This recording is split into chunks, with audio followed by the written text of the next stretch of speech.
They got Bjergsen, the Corky this time around. Keep your eyes on the packages. Keep your eyes on Spica here on a new champion.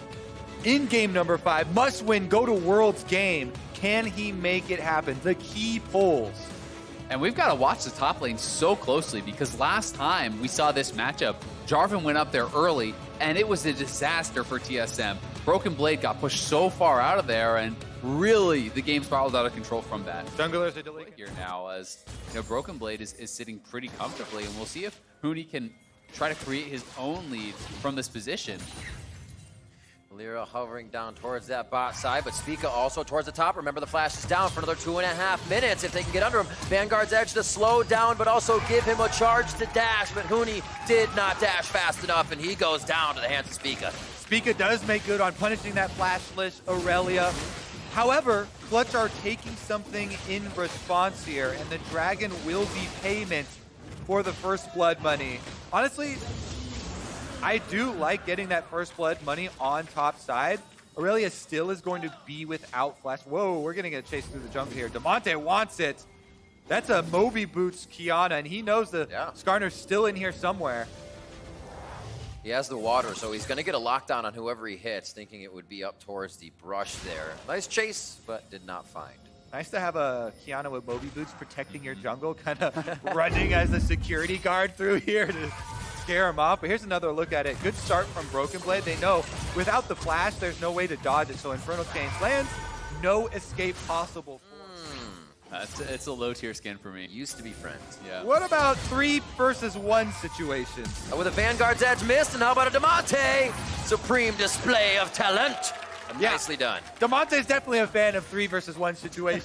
Flashes in on the Kiana. They are able to get the kill. Let's see what Clutch do with it. That's a mid lane plate for Bjergsen and a Dragon number 2 for Clutch. And more mobility going to be coming through. It's a second Cloud Dragon here, so they are going to be very, very quick moving around this map, which will make TSM have to play that much more carefully in those side lanes. And when you think about Corky, champion that loves to be out in the side lanes later on in the game, this does make it that much more difficult, knowing that you could get run down by some of these Clutch gaming members.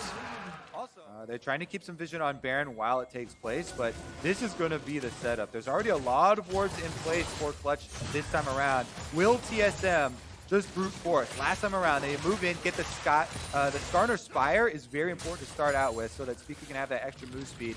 He grabs it now. Kiana looking for the flank, though. Oh, they're actually, I think, trying to set a trap here. Draw Broken Blade down to defend the turret and then kill him off if he comes here by himself. Wait, when he wasted his stun, though. Worth the CS. Hashtag worth. Getting out of Infernal Chains there. Dragon's going to be started up. This Mountain Drake will be your first of the game. 2 so far in Cloud in favor of Clutch. 1 Infernal for TSM. And the Dragon is started up. They have a ward. TSM sees the Kiana flank, so Broken Blade goes to head him off. They get the Dragon. Still looking for the engage. Glacial Fisher goes back. Flag and drag in. They're going to be on to Smoothie. He should go down in this fight as Bjergsen tries to fire in the balls from the outside on that. Vanguard's Edge goes in. And Damonte and Huni and the rest of the team are going to try to do all the damage they can now to TSM. A great answer back by Sven with the killer instinct to Kathy and Rain. Lyra beautifully cataclysms out of that to keep himself safe. Damonte on the stasis. He's going to be able to grab the Terror. No, he doesn't have the Q up, and Cody's son comes up big with the Kog'Maw. Woo! It exploded with all summoners and all stopwatches used in that dragon fight. Everybody popping off, and Cody's son flashing forward on the Kog'Maw is the winner of it all. Red buff, and he's going to be able to take the tower. Here's another look how it started. Broken Blade blink around and try and head off Damonte, but then Lyra engages on the other side of it, past the Braum ultimate for the whole team. Smoothie is the first of the stopwatches, and he times it out, then flashes away, but Huni follows.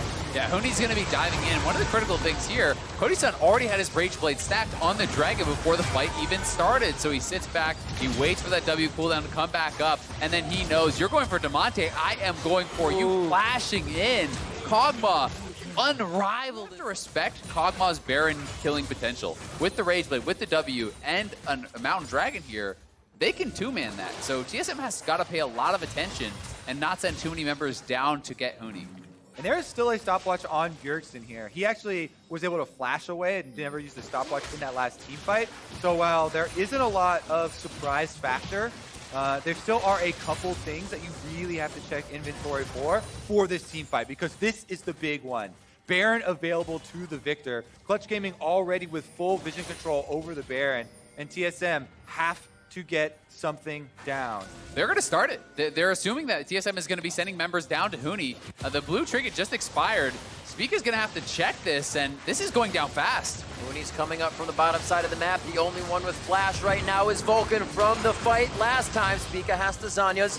Huni's going to be on the backside of the fight with Vanguard's Edge. He's going in. The Quicksilver Sash is going to keep him alive for a little bit longer, and he does take down Spica. The rest of the team is going to, or Huni goes down, sorry, as Spica goes down, and the rest of the team is going to continue fighting as Smoothie falls quickly. Cody Sun's able to just put out so much DPS right now with the protection of the rest of the team.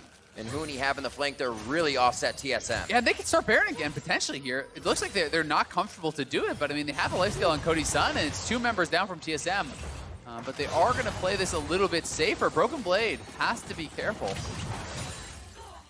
Coming back in, TSM doesn't want to give up too much ground on any of the minion waves as they really need to do some ward duty here. They realize it as the fight went down in this area. It was a ward. It was a ward war, and it was a war of champions. We'll see it one more time right here. Okay, so they turned on Spica. Lyra uses everything to keep him in the Cataclysm. Meanwhile, there's 2 flanks here. Huni on the right, Damonte on the left, and it completely pulls the team apart, allowing Clutch to focus fire down both Smoothie and Spica in exchange for Huni's life, getting the 2-for-1. Meanwhile, Damonte, Drew, Bjergsen, and Broken Blade, both solo laners of TSM, off to the other side of it. That being said, it is a very small victory, only with an extra kill going over. So it's very much about the setup once again as they try and move into the river. Yeah, one thing to note is the added TP advantage right now for Clutch. They do have that TP on Huni. Bjergsen will have to match him because his is up. Cody Sun's is available as well, but that is somewhat less impactful. I do love the Hurricane buy here. There are 3 melee champions on the side of TSM, and very, very effective. When you are actually hitting those Hurricane bolts on multiple members, you are going to be putting out insane damage, and Clutch can continue to just threaten to start up this Baron. TSM has to check it non-stop, knowing that it could just be shredded down. Possible fight coming up here. Nice poke. Very good big bomb from Bjergsen there as he fires out a missile. You see him charging up just under his health. Void Seeker's coming out as well with a bit of the poke that can be offered here from the side of TSM. Now onto that middle turret. They're looking for an inhibitor next in the mid lane on the side of Clutch. Yeah, the biggest value there is the poke onto Huni. Aurelia needs full HP to be able to start this out. Huni does not have a stopwatch. He does not have anything to survive inside of that team fight. So with him at half health, Clutch Gaming cannot fight it, and TSM earned themselves a tower by poking him down. You can see, though, TSM spending so much time actually grouped up that, despite the early laning phase going even, CS advantages are opening up quite a lot. Huni is spending time pushing out the side lane waves, while Broken Blade is often, grouping and then retreating to that side lane to try to defend the towers. So this is putting him more and more behind. We'll see if any sort of side lane advantage does eventually open up, but Damonte now laying a trap here for Broken Blade here. He's going to face check. Heading in, good stun up, a little bit of follow-up damage from the terrain. Oh, Cataclysm as well. They throw everything in the kitchen sink at Broken Blade. Is this going to be the pick that turns around Baron? They've got full vision control. No top laner for TSM. No teleport on that top laner either. They've got to worry about checking this. 2 recalls for Clutch. They don't have a teleport on Damonte, but they've got a lot of movement speed on him. Yeah, thankfully for them, TSM had some wards around this area that actually spotted the Kog'Maw. And as long as you see the Kog'Maw, you can pretty safely assume that they're not actually going for the Baron. Kiana and the Aurelia aren't great at actually knocking that down. Yeah, Kog'Maw is the Baron killing damage here. See if they can get right back out and clear these control wards. Bottom side being pushed quickly by Huni. Once again, level 16 here. Huni, he's tied with Bjergsen basically. You're talking about the farm kind of differences. It's basically been top lane and mid lanes traded. TSM have been funneling their farm into Bjergsen here, whereas Kiana's been roaming around looking for those plays, and Bjergsen is the level 16 hope for TSM on their side. You can also see Cody Sun here going for a very aggressive build. He's actually working towards the IE on the Kog'Maw. A lot of times you'll see kind of this 3 core items, then people go a bit more defensive. He feels like with Vulcan behind him, having the QSS on that Tahm Kench, the exhaust on the Tahm Kench, he can go for maximum damage. And not even trying to, he's the KDA player for Clutch. This is the guy that stays alive while going in with Killer Instinct, engaging with his arcane shift. So why not put him on the Kog'Maw, who has to stay alive in the fights? 402, a 700 gold bounty. We're going to be on to Baron. Yeah, TSM has to start this because Aurelia is unchecked on the bottom side. Is Huni not going to TP? Lyra over the wall once again to possibly get that. Glacial Fisher comes out. Cody can sit in the back. He did just lose his support, though. His comes up with a kill. Demonte on the right side. That's going to whiff the ultimate, and now they have to go back in. A good kill coming in. 1-2 now on the side of Clutch. Cody's able to get some space. There's another one coming in on the broken blade. It's Sven running for the hills, but it's not going to be enough. Clutch Gaming almost wiped TSM at Baron. Mika's the only hope. He's got flash on Skarner. Can he go steal this one before? Oh my God, he has to be the hero. Is he going? Oh, he tries it. You can't fault him for it. But Lyra comes up with the smite. Kobe just had a heart attack there. That has happened to me so many times. You're like, not again. You're not in the game, Kobe. You're okay, bud. Right, but guys, here it is. Again. Yeah, this is all about Cody Sun. It's a great turn here onto Vulcan. Vulcan just gets shredded. Demonte whiffs the ult here as well, but who cares? Kog'Maw's unchecked. Look at him just shredding through the Hurricane bolts coming out. You give him about 2 seconds free firing on those carries, and they are wiped from the map. Cody Sun, absurdly strong right now, and he has been the hero here. And this is it one more time. Speak of flashing in. It's in there. Oh. It was 4:35 I saw, so that could have been either That was one. close. Oh man, that is a clincher. But Clutch Gaming, Game 5, they are on the inhibitor turret. They got the Baron minions, so the other ones aren't going to get too close as that Siege is clapping down on the damage. Broken Blade trying to get in for a few more hits with World Ender on. Vanguard's Edge is going to stop TSM from getting so low. This is their base getting taken apart now. Inhibitor's definitely going down, and it's Clutch inside the base looking to make dreams come true. And they're pushing bot lane as well. They're going to look for a second inhibitor here. It was a split call. Broken Blade wanted to go in because the Infernal Chains pulled back Cody Sun and he had no flash, but they couldn't get through the Vanguard's Edge there from Huni. And Clutch now are one fight away from Worlds.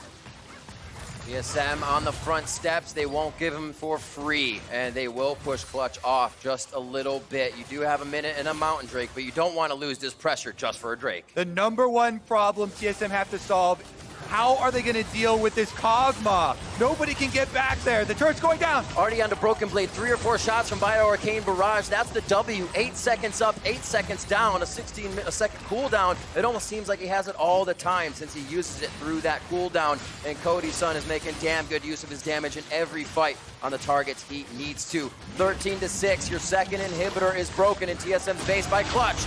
As they may stay for the final touches, there's 3 kills. It's going to be TSM going down. The first Nexus turret is going to be in Clutch's eyes. A second year that they will miss it. Demonte already out of his seat. And North America, put your hands together for your final World's representative, Clutch Gaming.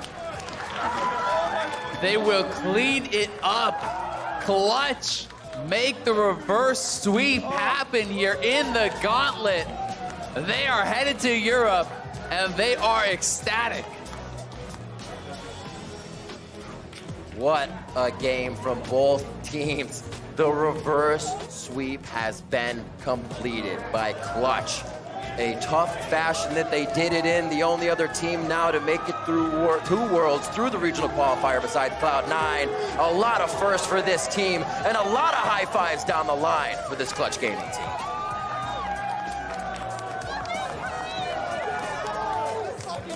Huni, the first player to make Worlds in 3 different regions. He made